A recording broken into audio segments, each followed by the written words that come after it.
Hello, ladies and gentlemen. This is Eddie Marcus again.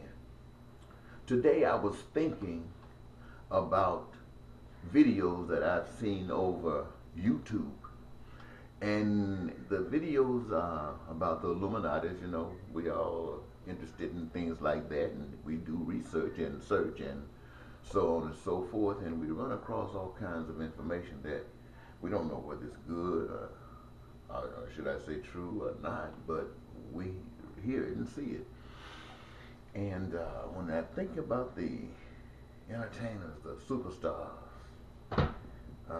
and the stuff that they are saying about them and how they are sellouts and how they dress and the signs and stuff that they make and what it implies as far as a Luciferian, the devil worshippers, and the whole works. For those of you who are into these kinds of things, conspiracy theories that are proven true, that are developing right before our eyes.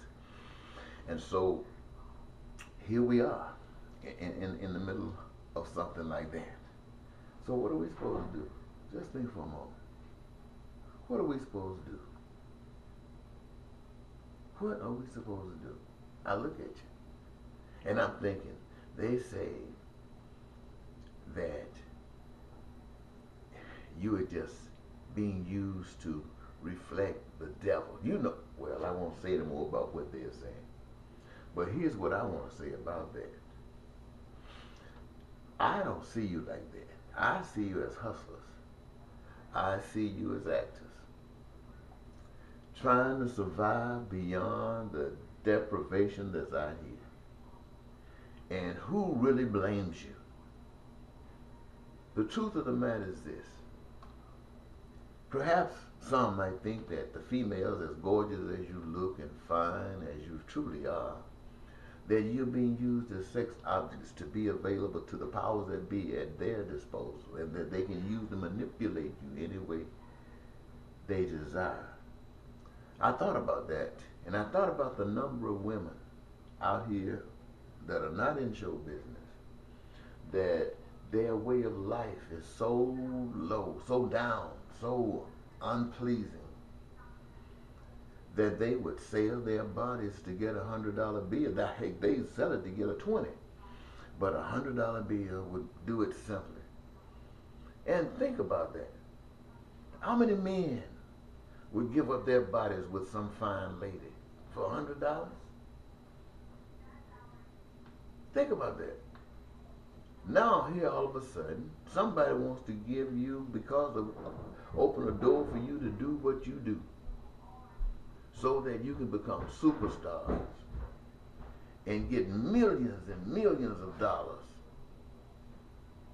Millions of dollars, hundreds of millions of dollars, to do what you would do for 100. And because of the amount of dollars, are able to encourage you to go a little bit further, to go a little bit further, and a little bit further, however far it takes, because to you, you're just hustling. You're just going through a game. But then you ask yourself, as you think about these kind of things, look, people say you're serving the devil, but look where you're at. Everybody, most people want to be like you. They might not like what they say you're doing, but they want to be like you, rich. And you look back at the rest of the society and say, what has God done for you lately? What has God done for you lately? I know you ask yourself the question, because had God done for you what you wished he would have done, then you wouldn't be over here. But you look up. But that's a slap in the face to those who say they love God, because they're supposed to represent God. And if they are not representing God, then the beauty of what God is all about cannot be expressed. It will not manifest itself amongst you, and you find yourself swaying. Why? You don't know God. So what I'm saying to the people who are out here condemning these entertainers for what they perhaps might be doing or might not be doing, why don't we spend our time looking back amongst ourselves. Look at the pain and suffering that's going on out here in our communities. Look at it as it reflects itself across the states, across the nation, and across the world. And why we who represent the Almighty, how can we put up with it? Well, the truth of the matter is this.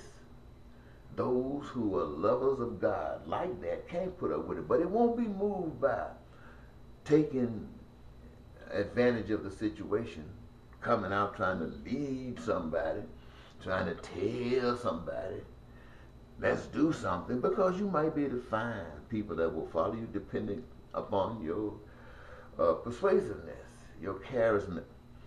But the point that really goes on forever is when it's natural. I call it the Rosa Parks syndrome. It's where you get to the point you're not concerned about. When she went to that bus that day, I'm sure she wasn't concerned about, I'm going to stand up for black women. I'm going to stand up for minorities. I'm going to stand up for my race. I'm sure that wasn't on her mind, and she's going to go and talk to some people, see if she can get some back. And no, she just found herself at a point where she said, no more, no more. Do what you want to me, but no more. And she meant it. And she was willing to pay the price. We must all be willing to pay the price if we want a success, because, you know, you got every element there to defeat you. And whether they do or not depends upon how real you are. So I'm saying we need to spend our time straightening up this community out here, making it shine, making it beautiful, making peace and prosperity and joy out here. So these over here who might have been playing a game can look back at this zone and know they're welcome. They'll be back. If they, and I'm not saying they ain't done anything wrong, because I don't know. I'm just saying if whatever they're doing won't be as good as this, because this is going to represent us. And who do we represent? We represent God. Now, I know I sound like a fool to some of you guys, but I don't care. The reason I don't care is this.